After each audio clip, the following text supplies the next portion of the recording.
Il est 8h, très bon réveil. Et votre matinale info continue avec Nikos Aliagas. Le journal est présenté par David Doucan. Bonjour David. Bonjour Nikos, bonjour à tous. 3 titres à la une ce matin. Cela paraissait si simple lorsqu'Emmanuel Macron l'annonçait solennellement lundi dernier. Mais depuis, tout s'est compliqué. Et les 100 € de plus ne concerneront pas tous les Français qui touchent le SMIC. Explication dès le début de ce journal. Les ronds-points doivent être libérés. La phrase est signée Christophe Castaner. La sécurité et la libre circulation sur l'espace public doivent être restaurées. Mais les plus radicaux n'ont pas l'intention de partir de leur plein gré. Et puis, championne du monde l'année dernière, championne d'Europe depuis hier soir, les handballeuses françaises ont tout gagné. Camille Aiglon, arrière droit de l'équipe de France, sera en direct avec nous dans cette édition. Europe 1.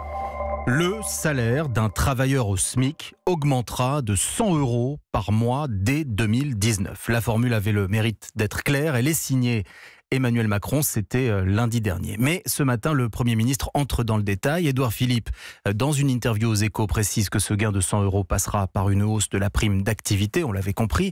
Et par conséquent, Olivier Samin, cet argent n'ira pas à tous les salariés qui touchent le SMIC.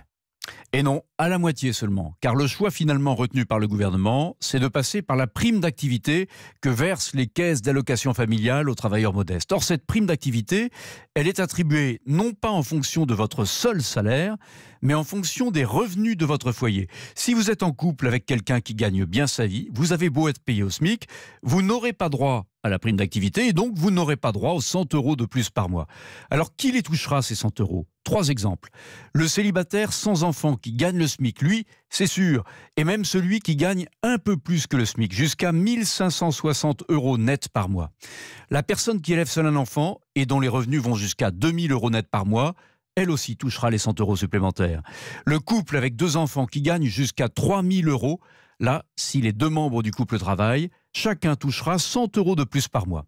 Ce sont des exemples. Édouard Philippe affirme qu'au total, 1 200 000 foyers supplémentaires vont devenir éligibles à la prime d'activité, ce qui représentera 2,5 milliards d'euros de plus au profit des ménages modestes. Merci Olivier. Et puisque vous parlez du coût pour l'État, j'ajoute que le Premier ministre annonce que le déficit public se creusera en 2019 pour atteindre 3,2% du produit intérieur brut. Et concernant la prime d'activité, elle sera versée dès le 5 février prochain. Et l'autre message du gouvernement depuis samedi concerne l'occupation des ronds-points qui continue un peu partout sur le territoire. Oui, eh bien, le gouvernement considère qu'elle doit cesser. Les ronds-points doivent être libérés, a lancé Christophe Castaner. Quant à Richard Ferrand, le président de l'Assemblée nationale, il a laissé entendre qu'il serait fait usage de la force si nécessaire, et peut-être bien que cela sera nécessaire sur les points les plus chauds, comme l'illustre ce reportage réalisé dans le sud de la France par notre correspondant Jacques Terrance. Jusqu'à Noël, on lâche rien. Ils sont toujours plusieurs dizaines de gilets jaunes à occuper ces 2 ronds-points de Fréjus et Puget-sur-Argence. Même combat, après s'être fait déloger de l'entrée de l'autoroute, ils ont reconstruit 2 campements, tout équipés, avec la ferme idée de poursuivre la mobilisation. On a remonté des tonnelles, on a remonté la cuisine, la gagnette. Moi, j'en suis fière. Et c'est la première chose qu'on a remis, c'est notre sapin de Noël pour faire voir qu'on serait là à Noël. C'est une guerre de position. Alors aucun de ces gilets jaunes ne compte céder malgré l'appel de Christophe Castaner ou d'autres ministres. Hors de question. Il nous virera du rond-point, on ira en face. Et quand il nous virera de là-bas, on ira de l'autre côté. Ben, on partira pas, monsieur. On est dans la rue, on va y rester. Et cette colère est entretenue par un lien social désormais très fort. Avec toutes les heures qu'on passe ici, on a commencé à parler de la politique, de la démocratie, de comment nous-mêmes on pourrait gouverner notre pays. Moi, dès les premiers jours de manifestation, je pensais que le gouvernement avait fait une très très grosse erreur. On vivait il y a 1 mois et demi dans un monde où on avait peur d'aller demander du sel à son voisin. Et aujourd'hui, les Français sont plus unis que jamais. Et à quelques jours de Noël, il reste surtout les gilets jaunes les plus radicaux sur ces 2 ronds-points. Fréjus, Jacques Terrance, Europe 1.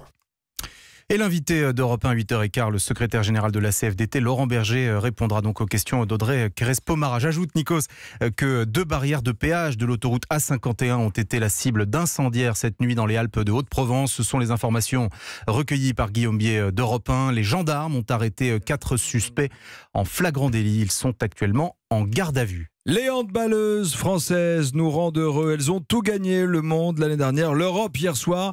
L'une des héroïnes, Camille Aiglon Sorina, sera avec nous dans quelques secondes. Oui, absolument. Elles ont battu la Russie 24-21.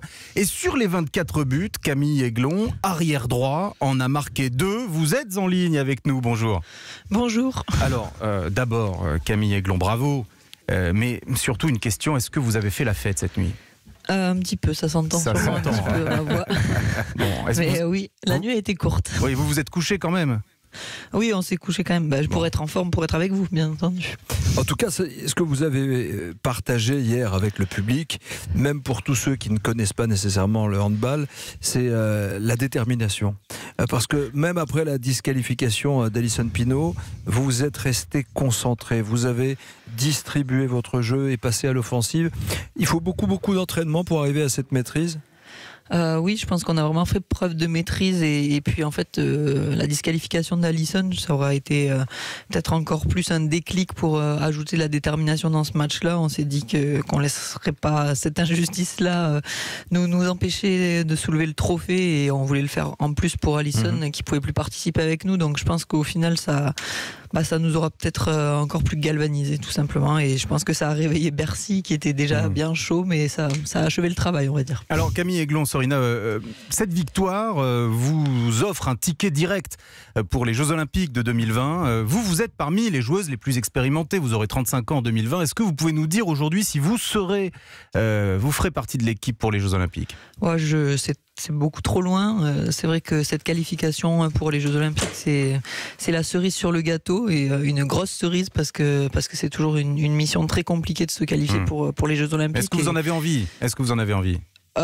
Pour l'instant, je savoure pleinement cette médaille et pour la suite de ma carrière internationale, je me donne un peu de temps, mais en tout cas, c'est juste du bonheur à l'état pur qu'on vit depuis hier. Bon, perspective moins lointaine, vous serez ce soir à l'Elysée, reçu par le président de la République. Merci Camille. Bravo Camille. Bravo à vous. Merci.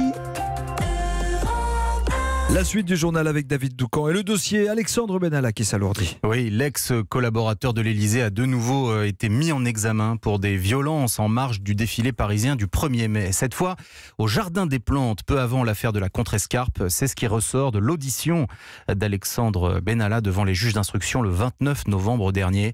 Pierre de Cossette. 8 heures de face à face. Devant les juges d'instruction, Alexandre Benalla adopte le style qu'on lui connaît désormais, sûr de lui, au point de mettre en doute l'impartialité des magistrats en charge du dossier. Cette fois, il est interrogé sur des violences dont l'accuse un ouvrier métallo de 35 ans, quelques heures avant l'interpellation musclée du jeune couple de la contrescarpe. Sa défense est la même, un réflexe citoyen face, dit-il, à un délinquant violent qui venait de commettre un acte grave sur des policiers, en l'espèce des CRS qui l'accompagnaient en théorie en simple observateur et qui auraient reçu des jets de pierre. Pas convaincu, les juges mettent Benalla en examen pour immixtion dans l'exercice d'une fonction publique et violence volontaire en réunion. Un ancien conseiller présidentiel au ton suffisamment ironique pour que les magistrats lui demandent d'ailleurs d'arrêter de rire et le consignent par écrit. Rare satisfaction, Alexandre Benalla échappe à ce stade à une mise en examen pour un autre fait d'armes, le selfie de Poitiers, cette photo prise avec une serveuse dans un restaurant pendant l'entre-deux-tours de la présidentielle, pistolet à la main alors qu'il n'était pas censé en détenir. Sa réponse au juge, c'était un pistolet à eau, même si ça peut paraître loufoque. Récit signé Pierre de Cossette du service police-justice d'Europe 1. Et le bilan de l'attentat de Strasbourg s'est encore aggravé. Une 5e victime est décédée hier à l'hôpital. Chérif Shekat aura donc assassiné 5 personnes. 11 autres sont blessées, dont certaines toujours dans un état grave.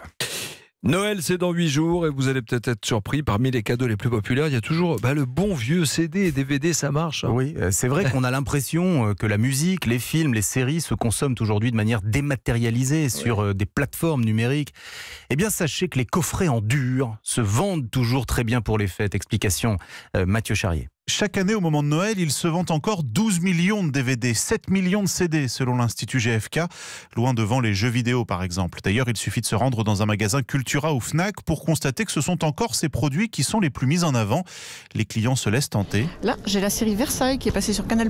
Vous achetez encore des DVD ? Uniquement pendant les fêtes de Noël. Comme ça, on offre quelque chose. Et du coup, les éditeurs préparent leurs coups 6 mois à l'avance. Pour les DVD, notamment, il faut trouver de nouvelles idées de coffrets, par réalisateur, par actrice ou bien par thématique.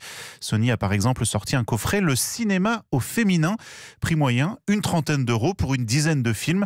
Victor Marlier est chef de produit Sony. C'est difficile d'offrir un film à regarder comme ça en digital. On a plus de plaisir souvent à offrir quelque chose de matériel. En plus, on porte une attention particulière à ce moment-là où on a un packaging attirant, intéressant, un peu luxueux. Le pic des ventes pour les CD et DVD, c'est le dernier week-end avant Noël. L'achat de dernière minute. Dans les best-sellers de l'année, on retrouve Johnny et Bachung en musique, Les animaux Animaux fantastiques pour les films, ou encore Le Bureau des légendes et La Servante écarlate côté coffret série. Mathieu Charrier du service Vous l'avez vu, la Servante écarlate? Oui, j'ai vu cette série, j'ai beaucoup aimé. Très intéressant. Très intéressant. Et dans l'actualité, parce qu'on parle beaucoup de la cause des femmes dans cette série. Je finis avec cette information sportive. Le Paris Saint-Germain et l'Olympique Lyonnais connaîtront aujourd'hui leurs adversaires pour les 8e de finale de la Ligue des Champions. Le tirage au sort aura lieu à midi à Nyon, en Suisse.